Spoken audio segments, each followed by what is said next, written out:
Oui, nous allons commencer maintenant par adorer notre Dieu, exalter de ce qu'il est. Vous savez, bien aimé, c'est lui qui est le créateur, c'est lui qui a tout créé. Tout ce qui existe en lui. Rien d'autre ne peut exister sans lui. Il n'a ni début ni fin. C'est pourquoi nous l'appelons éternel, Alpha, Oméga. Il est le créateur. Quand nous regardons l'univers, c'est lui qui a créé le soleil, la lune, les étoiles et tous les astres radieux. C'est lui qui a créé le profondeur des eaux. Il a créé le poisson, les oiseaux, les insectes, les animaux. C'est pourquoi la Bible nous dit que tout ce qui respire, l'eau l'éternel. Voilà pourquoi nous allons monter pour exalter le nom de Jésus. C'est lui qui nous a permis. C'est lui qui nous a fait entrer dans les parvis éternels. C'est lui qui nous a donné la vie éternelle. C'est lui qui a ôté les péchés et qui nous a rendus saints. Avec nous aujourd'hui, nous avons cette grâce d'adorer le Père en esprit et en vérité. Alléluia, Kolo Yesu. Alléluia, Alléluia, Alléluia, Alléluia,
Comme nous avons dit la dernière fois, le vendredi, nous avons eu un problème de connexion. Notre prédication avait été coupée. Mais nous avons dit renouveler le même enseignement, la même prédication, afin que le Saint-Esprit puisse encore nous nourrir, nous réconcilier avec le Père, nous redonner encore la force. Ainsi, notre thème s'intitule les dons du salut. Dans le texte de Jonas, chapitre 1 et chapitre 2, c'est tout le chapitre que nous allons lire, le premier et le deuxième, nous allons dire. Alors, si je peux commencer, je vais lire simplement le chapitre 1. La Bible dit que la parole de l'Éternel fut adressée à Jonas, fils d'Amitai, en ce mot. Lève-toi, va à Ninive, la grande ville. Écris contre elle, car sa méchanceté est montée jusqu'à moi. Et Jonas s'éleva pour s'enfuir à Tarsis, loin de la face de l'Éternel. Il descendit à Chavot, et il trouva un navire qui allait à Tarsis. Il paya le prix du transport et s'embarqua pour aller avec le passager à Tarsis, loin de la face de l'Éternel. Mais l'Éternel fit souffler sur la mer un vent impétueux. Il s'éleva sur la mer une grande tempête. Le navire menaça faire naufrage. Les mariniers eurent peur. Ils implorèrent chacun leur Dieu. Ils jetèrent dans la mer les objets qui étaient sur le navire, afin de le rendre plus léger. Mais Jonas descendit au fond du navire, se coucha et s'endormit profondément. Les pilotes s'approchèrent de lui et lui dirent: pourquoi dors-tu? Lève-toi, invoque ton Dieu. Peut-être voulait-il penser à nous. Et nous ne périrons pas. Et ils se dirent l'un à l'autre: venez, tirons au sort pour savoir qui nous attire ce malheur. Ils tirèrent au sort et le sort tomba sur Jonas. Alors il dit: dis-nous, qui nous attire ce malheur? Quelles sont tes affaires et d'où viens-tu? Quel est ton pays? De quel peuple es-tu? Il leur répondit: je suis hébreu et je crains l'Éternel, le Dieu des cieux, qui a fait la mer et la terre. Ces hommes eurent une grande frayeur et lui dirent: pourquoi as-tu fait cela? Car ces hommes savaient qu'il fouillait loin de la face de l'Éternel, parce qu'il leur avait déclaré lui-même. Il dit: que ferons-nous pour que la mer se calme envers nous? Car la mer était de plus en plus orageuse. Il leur répondit: prenez-moi et jette-moi dans la mer, et la mer se calmera envers vous. Car je sais, c'est moi qui attire sur vous cette grande tempête. Ces hommes ramaient pour gagner la terre, mais ils ne le purent, parce que la mer s'agitait toujours plus contre eux. Alors ils invoquaient l'Éternel et dirent: ô Éternel, ne nous fais pas périr à cause de la vie de cet homme. Ne nous charge pas du sang innocent, car toi l'Éternel tu fais ce que tu veux. Puis ils prirent Jonas, les jetèrent à la mer, et la fureur de la mer s'apaisa. Ces hommes firent saisir d'une grande crainte de l'Éternel. Ils offrirent un sacrifice à l'Éternel, et ils furent de feu. Parole du Seigneur. Amen. Bien-aimés, j'avais essayé un peu d'expliquer la dernière fois. Que veut dire Jonas? Jonas veut dire la colombe. La colombe. C'est un prophète du Nord qui a prophétisé juste après Élisée. Il était de Nazareth, ou de Galilée, je peux dire. Et ici, on nous présente étant le fils d'Amitai. Il a exercé son ministère au temps du roi Jéroboam II, je crois. Il est originaire de Gad, comme je peux dire, dans le nord de Galilée, à 3 à 5 km par là. Alors, Jonas, qui veut dire colombe, m'a maintenant pensé qu'au jour de Noé, alors que la déluge avait pris fin, Noé libéra un corbeau qui partit, mais ne revint pas. Mais bien après, il libéra une colombe qui devait aller pour voir si l'eau avait séché. La première fois, il va, parce que l'eau n'avait pas encore séché. Mais la deuxième fois, il partit. Donc il a été envoyé pour une mission. Et c'est la même chose pour Jonas. Ici, nous voyons Dieu a envoyé Jonas à Ninive, qui était la capitale de la Syrie. Alors, pourquoi Dieu avait-il envoyé Jonas? Pourquoi? Pourquoi? C'est simplement, Ninive avait été touchée à 2 reprises par l'épidémie majeure de la peste. À 765 et à 759 avant Jésus-Christ, il y a eu une forte peste qui avait tué des milliers de gens. Et la deuxième chose, il y a eu un grand éclipse total du soleil. Total. Alors, pour les Ninivites, cette nation avait interprété ces deux signes comme étant le jugement de Dieu. C'est à ce moment que Dieu profita pour envoyer Jonas. Parce qu'il savait déjà qu'il y avait un jugement qui arrivait. Alors Dieu avait dit, comme leur cœur était déjà préparé, alors Jonas, va. Va maintenant. Va à Ninive. Va évangéliser. Apporte un message de repentance.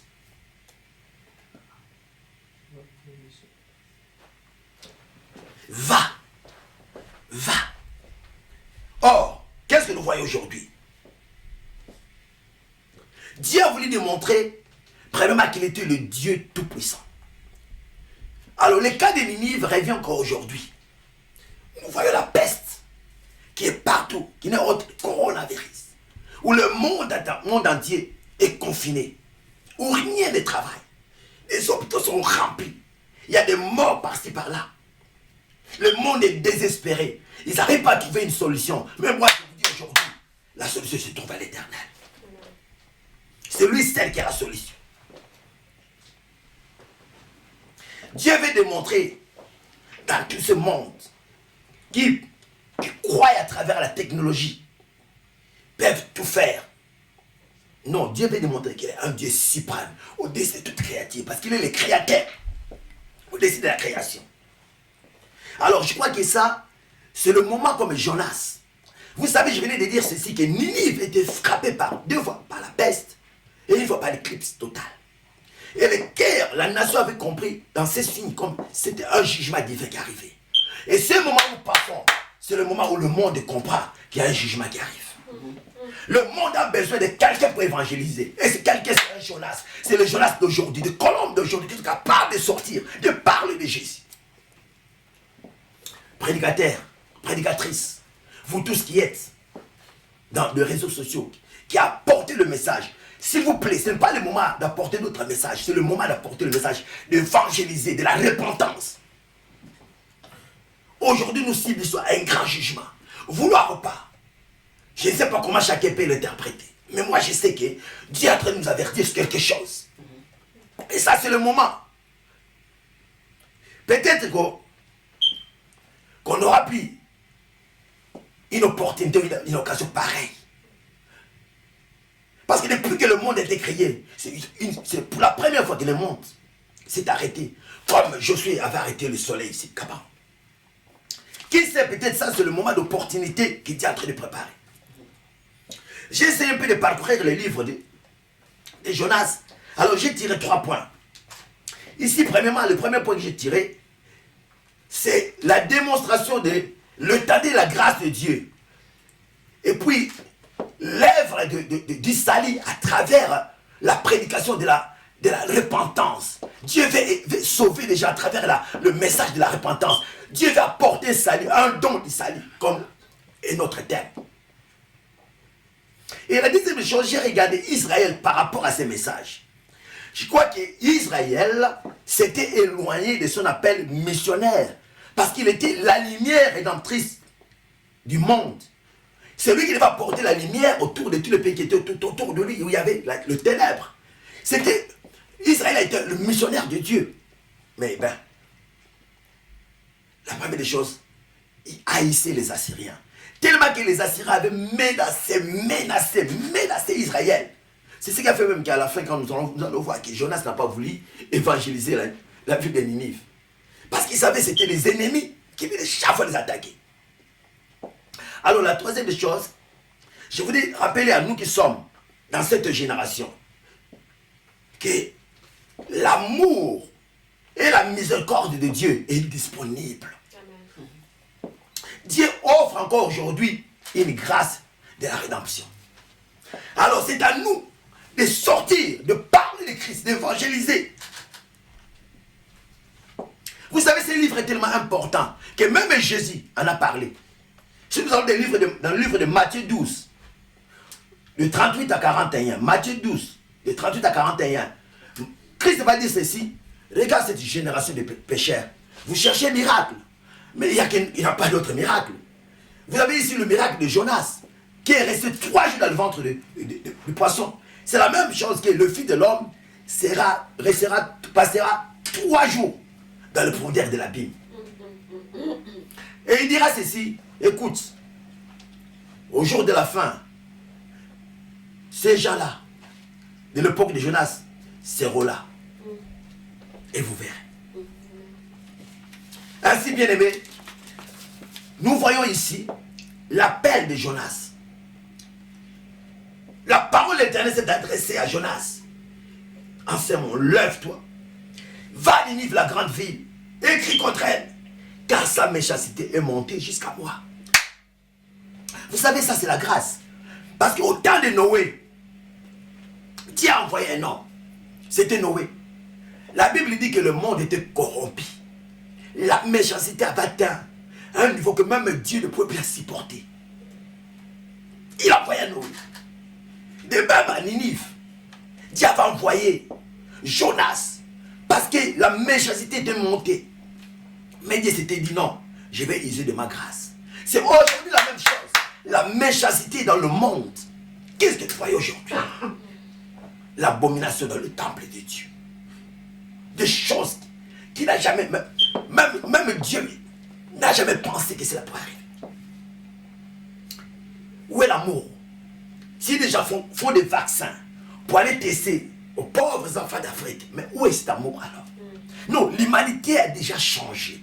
Le diable a pris le dessus. Le cœur des gens sont enfermés dans la présence satanique. Et simplement, l'évangile qui est capable de changer. Le don de Dieu, le don du salut, qui est capable de changer le cœur des gens. Car la parole de Dieu, l'évangile, c'est une puissance qui est capable. Voilà ici, nous voyons la réaction de Jonas. Dieu dit, va. Au lieu de partir, qu'est-ce qu'il va faire? Il va s'éloigner loin de la volonté de Dieu. Sa première réaction, c'est la désobéissance. Il s'enfuit à Tarsis. J'avais dit Tarsis, c'était en Espagne. Une grande ville qui est en Espagne. Donc il a quitté au nord pour aller vers le sud et traverser la mer Méditerranée. Il avait reçu la paix d'avertir les habitants de Ninive de se repentir. Un jugement venait sur eux. Mais, tellement qu'Israël détestait la Syrie, Jonas s'était dit, mais ça c'est une nation cruelle. Hein? Cette nation est brutale, immorale. Non, je ne pourrais jamais aller. C'est ce que nous faisons aujourd'hui. Comme disent les Congolais, on ne fait que critiquer les païens. Est-ce qu'il y a-t-il un moment où nous avons apporté l'amour aux païens? Il y a un moment où on les a montré que Dieu les aimait. Non, nous sommes le barrage. C'est nous qui ne voulons pas que ce monde soit sauvé. Et aujourd'hui, nous tous, nous sommes confinés. Et nous disons, non, c'est nous les chrétiens qui avons provoqué ce genre de choses. Parce que nous avons mis un barrage.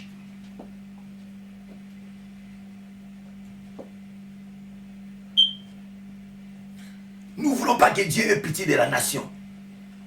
Mais c'est que nous oublions, Dieu a un dessein pour le monde. C'est pourquoi il dit dans Jean 3, 16, Dieu a tant aimé le monde. Il a envoyé son fils unique, Jésus-Christ, avec celui qui croit en lui, le périt ce point, qui est la vie éternelle. Dieu voulait qu'Israël soit une bénédiction pour les païens, comme je voulais dire. Afin qu'ils connaissent le vrai Dieu. Afin qu'ils viennent à Dieu, comme il avait dit à Abraham. Dans Genèse 12, et 1 à 3. Et cette mission aujourd'hui a été transférée à l'église. L'église doit réaliser un grand travail missionnaire comme Jonas. Qu'est-ce que nous dit Matthieu 28, 18 à 20? Allez partout, faites de tous mes disciples. Allez partout. Il n'a pas dit de choisir. Il a dit allez partout, allez partout.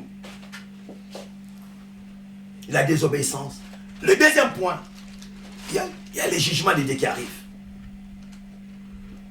Dieu envoya une violente tempête sur la mer Méditerranée. Alors le but de tempête était de persuader Jonas d'obéir à son appel. Le but de confinement, c'est que nous puissions être persuadés à obéir à la volonté de Dieu, à obéir à l'appel de Dieu, pour savoir ce que Dieu veut. C'est ça le but de ce confinement. Vous savez, à cause de la désobéissance, Jonas a mis la navire et la vie de beaucoup de gens qui étaient dedans en danger. C'était lui. Et de même pour nous, si nous ne sommes pas obéissants, fidèles, soumis à Dieu et à sa volonté, attention, nos familles, nos foyers, notre entourage, même l'église, peuvent en souffrir des conséquences. Peuvent en souffrir des conséquences si nous sommes désobéissants. Et nous voyons pendant que les autres se tourmentaient à chercher la face de Dieu, à chercher chacun leur Dieu. Ils priaient parce qu'il y avait un danger. Qu'est-ce que Jonas va faire? Il va descendre au fond et il va s'aller dormir. C'est ça l'église. Pendant que les gens crient, les musulmans sont en train de prier, les hindous sont en train de prier à cause de ce moment où nous passons. Mais toi chrétien, toi mon frère, toi ma sœur et moi, nous dormons. Nous sommes encore dans la distraction. Nous sommes encore dans le sommeil spirituel. Non, ce n'est pas le moment d'être dans la distraction. La tempête qui avait frappé la navire, c'est le même tempête qui frappe le monde. Nous sommes confinés. Il y a peu de travail. Nous sommes déséquilibrés. La tempête est là. Chacun est en train de prier. Chacun est en train de parler à son Dieu. Mais toi et moi, qu'est-ce que nous faisons? On est d'entrer, de faire des choses inutiles, entrer dans la distraction. Non, c'est le moment de se réveiller. Jonas dormait. Il dormait. Il ne pouvait même pas savoir que les autres priaient.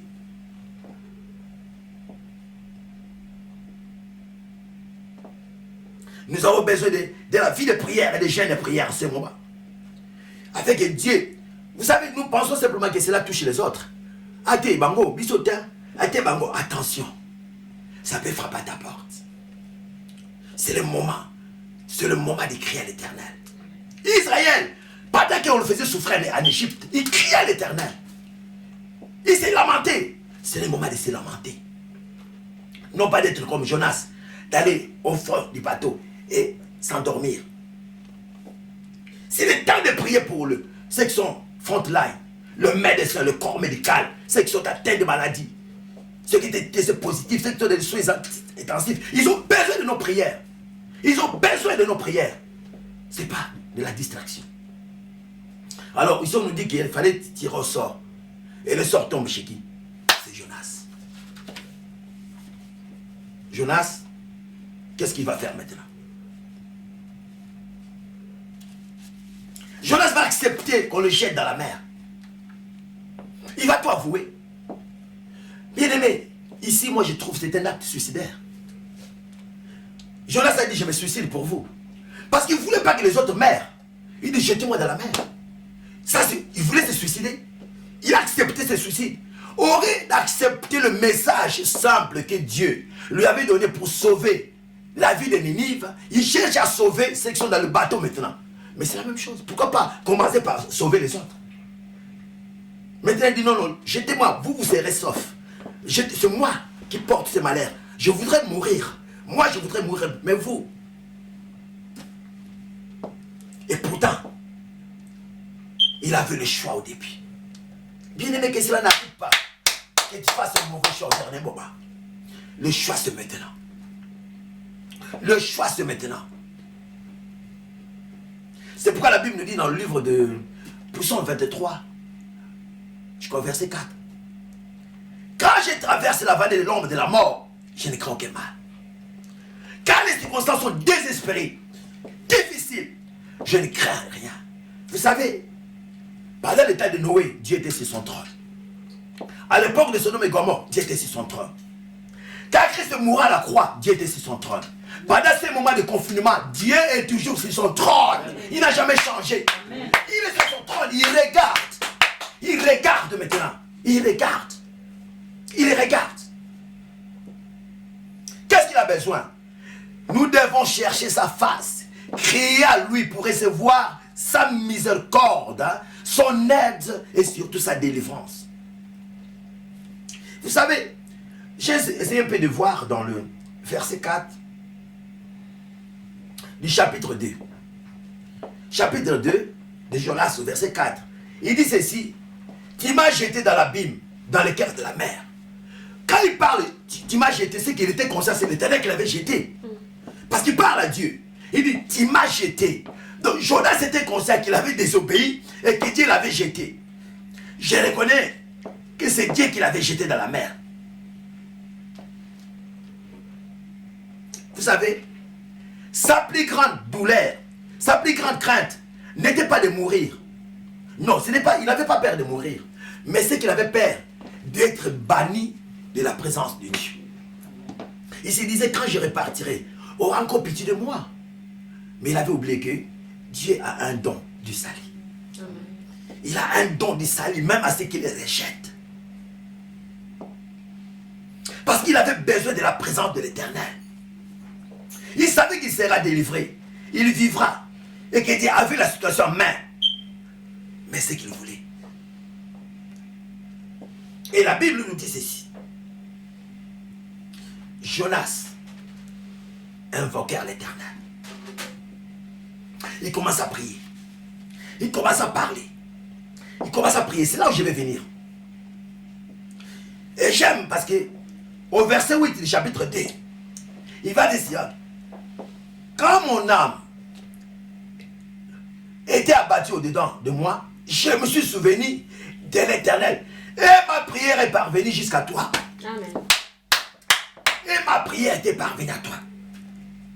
Bien-aimé, ce que je vais simplement partager aujourd'hui avec nous, c'est ce moment qui est très important, de prière. Vous savez, quand on avait jeté Jonas dans la mer, Dieu avait déjà préparé la providence. Amen. Pendant ces moments, nous sommes confinés, Dieu a préparé la providence. Amen. Nous ne sortirons pas comme nous sommes entrés. Amen. Amen. Amen. Parce qu'il dit, Dieu, tu m'as jeté dans la mer. Si Dieu avait accepté qu'on jette Jonas, parce qu'il savait, il devait le protéger. Écoute-moi, si Jonas était resté dans l'eau, il allait mourir. Mais Dieu a envoyé la providence et un grand poisson pour l'avaler. Parce que quand le poisson l'a avalé, c'est là où il était en sécurité. Parce qu'il y avait d'autres poissons. Et n'oublie pas, c'était la mer Méditerranée. Parce que Tarsis, c'était une ville d'Espagne. Donc ils étaient dans la mer Méditerranée où il y a des requins. Donc les requins pouvaient venir le manger. Mais Dieu a prévenu cela d'avance. Il a envoyé un poisson pour l'avaler. Amen. Et c'est là, pendant 3 jours. Et regarde ce que j'aime. Jonas quitte Israël. Il quitte Ninive. Il devait aller. Il va vers le sud, en Espagne. Mais le poisson, quand il va l'engloutir, il les ramène du sud pour les ramener où il était venu. Bien mais tu peux fuir Dieu.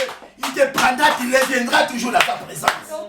Amen. Tu reviendras toujours dans Tango Yasuka. Je vais dire à quelqu'un, attends au Kabora Nanzambé, attends au Tamouzoua, Tababeka, au ministère au Tika. Peut-être le diable est en train de t'utiliser la Makamoussou, c'est ça, Katina. Mais le Kolosé, le Nanzambé, tu rentreras dans la présence de Dieu.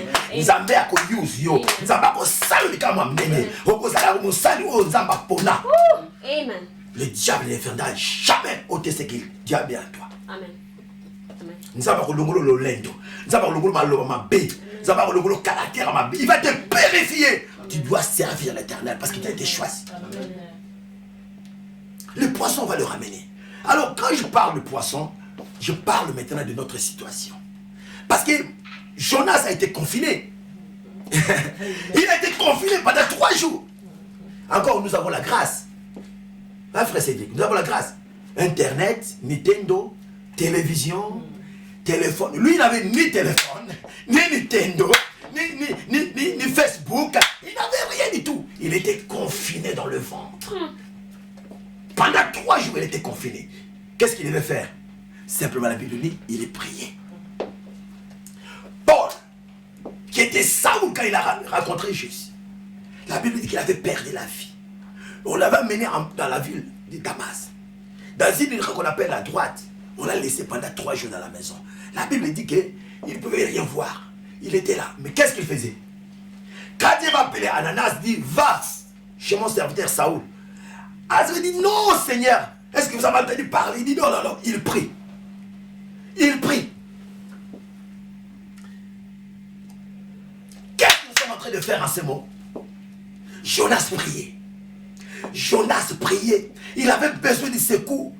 Si nous entrons dans le chapitre 2, si je peux lire rapidement, écoute-moi. L'Éternel fit venir un grand poisson pour engloutir Jonas. Jonas fit dans le ventre du poisson 3 jours et 3 nuits. Jonas dans le ventre du poisson pria l'Éternel son Dieu. Pria l'Éternel son Dieu. Et il dit, dans ma détresse, j'ai invoqué l'Éternel et il m'a exaucé. Au sein du séjour des morts, j'ai crié et tu as entendu ma voix. Tu m'as jeté dans l'abîme, dans le cœur de la mer. Et les courants d'eau m'ont environné. Toutes les vagues et tous les flots ont passé sur moi. Je disais, je suis chassé loin de ton regard, mais je verrai encore ton Saint-Temple. Les eaux m'ont couvert jusqu'à m'ôter la vie. L'abîme m'a enveloppé. Les roseaux ont entouré ma tête. Je suis descendu jusqu'aux racines de montagne. Le bar de la terre m'a enfermé pour toujours. Mais tu m'as fait remonter vivant de la fosse. L'Éternel mon Dieu. Quand mon âme était abattue au-dedans de moi, je me suis souvenu de l'Éternel. Et ma prière est parvenue jusqu'à toi. Dans ton Saint-Temple. Ceux qui t'attachent à des vaines idoles, éloigne d'eux la miséricorde. Pour moi, je t'offrirai des sacrifices avec un cri d'action de grâce. J'accomplirai le vœu que j'ai fait. Le salut vient de l'Éternel.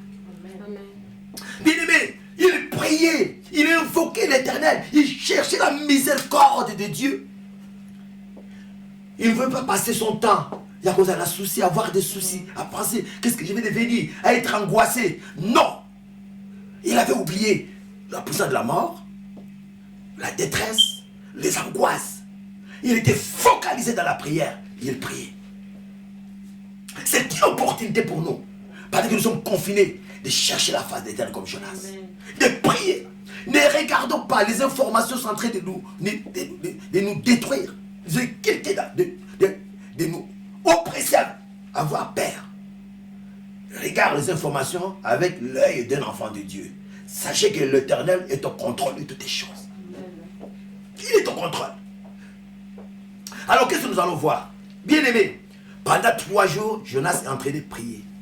Mais une prière qui va toucher le cœur de Dieu. Une prière qui va toucher le cœur de Dieu. C'est le verset 10. Qu'est-ce qu'il va dire? Pour moi, je t'offrirai les actions avec un cri d'action de grâce. Pour moi, je t'offrirai des sacrifices avec un cri d'action de grâce. J'accomplirai le vœu que j'ai fait. Le salut vient de l'Éternel. Pendant qu'il avait prononcé ce mot, c'est alors, la Bible dit que le poisson les vomit. La parole de l'Éternel fait adresser à Jonas pour la seconde fois, c'est mon lève-toi, va Ninive. Parce que quand il a prié, à la fin, c'était la prière d'action de grâce. Bien aimé, c'est le moment d'apporter d'action de grâce à Dieu. C'est le moment de faire des vœux. Quand il sortira, quel sera ton vœu? Quand il sortira, fais un vœu à l'Éternel. Quel sera ton vœu? Quand il sortira de ce confinement, quel sera ton vœu? Je marchais avec l'Éternel dans la crainte. Jusqu'à ce que tu reviennes. J'ai cette confiance. Je serai enlevé avec toi, Seigneur. Fais un vœu. Fais un vœu. Alors, la Bible me dit ceci. Ça, c'est le moment d'intimité. Jonas était dans un moment d'intimité, de communion avec Dieu, dans la repentance. Ça, c'est une retraite forcée. Moi, je trouve que Jonas était entré dans une retraite forcée. Et puis, il a gêné sans le vouloir. 3 jours sans nourriture, sans rien du tout. Chaîne de prière. Voyez? Alors, je dirais 7 points. Il y a 7 miracles qui s'est passé, qui va se passer dans ta vie aussi. Premier miracle. Quand Jonas s'est enfoui, Dieu a suscité une grande tempête. Cette tempête que nous vivons n'est pas une tempête simplement venue du diable. Non. Dieu est au contrôle de cette tempête. Amen. Il veut nous enseigner quelque chose. C'est un grand miracle pour que nous tous, nous ayons vraiment conscience que l'enlèvement est réel. Que Jésus-Christ revient bientôt. Amen. La deuxième des choses, Dieu dirige le tirage au sort contre Jonas. C'est un miracle. Si nous lisons simplement, nous voyons tirage au sort. Non, non. Mais aujourd'hui, Dieu est en train de diriger un tirage au sort sur ta vie. Ça veut dire, toi qui as été choisi pour être enlevé. Tu as été choisi pour vivre le miracle de Dieu. Tu as été choisi pour vivre la bénédiction. Tu as été choisi pour être épargné. Tu as été choisi pour vivre la gloire de Dieu. Tu as été choisi pour te mettre dans la présence de Dieu pour prier. Amen. Troisième miracle, Dieu calma la mer. Et c'est ce que je vais vous dire, bien-aimés. Cette situation va se calmer. Amen. Non, la mer va se calmer. Amen. Cette situation va se calmer. Croyez-moi, bien-aimés. Quelle que soit la durée de la nuit, le soleil apparaîtra. Amen. Dit les hommes. Et la quatrième des choses, Dieu a fait venir un grand poisson qu'il avait englouti. Moi, je parle de la sécurité. Non, Dieu est en train de préparer une sécurité pour ses enfants. Amen. Non, il y a une sécurité qu'il est en train d'envoyer. Reçois au nom de Jésus. Quelqu'un qui est peut-être dans l'angoisse et demande. Peut-être tu es malade, tu regardes. Peut-être il y a des situations. Non, Dieu est en train d'apporter une protection divine. Amen. Et la troisième chose, Dieu garda Jonas pendant 3 jours et 3 nuits. Il était vivant.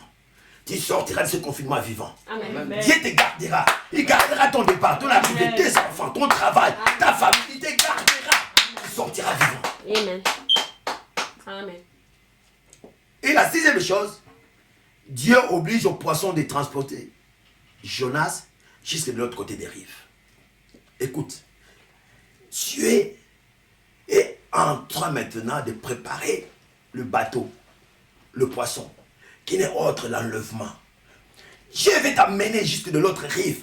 Ce n'est pas le rive du monde, mais de l'autre rive de l'éternité. Amen. Le rive de l'éternité t'attend. Amen. De l'autre rive m'attendra Alléluia. la couronne de la vie. Amen. Et la Bible dit, le 7e, Dieu ordonna au poisson de vomir. Hein? Jonas, bien-aimé, tu seras vomi. Tu sais, de l'autre côté, tu es de la souffrance. Tu seras vomi de l'autre côté de la paix. L'autre côté de la grâce. L'autre côté de la bénédiction. L'autre côté, Dieu est en train d'enlever dans la situation où tu étais. Il est en train de te faire traverser lui-même. Il te protège pour que tu y ailles de l'autre côté. Même du côté des mariages. Du côté des enfants. Du côté de la paix. Quelle que soit la situation, de l'autre côté t'attend la grâce de Dieu. Et nous voyons, ce que nous allons partager pour la prochaine fois, c'est la seconde grâce. Une nouvelle opportunité, une nouvelle occasion pour Jonas de recommencer dans la présence de Dieu, à Ninive. Mais pour aujourd'hui, bien-aimés, je crois, le Saint-Esprit nous a parlé. Alors que chacun de nous prenne conscience que c'est le moment où nous sommes confinés, c'est le moment de prier. Amen. Ne nous voyons pas loin de Dieu. Accomplissons la volonté de l'Éternel.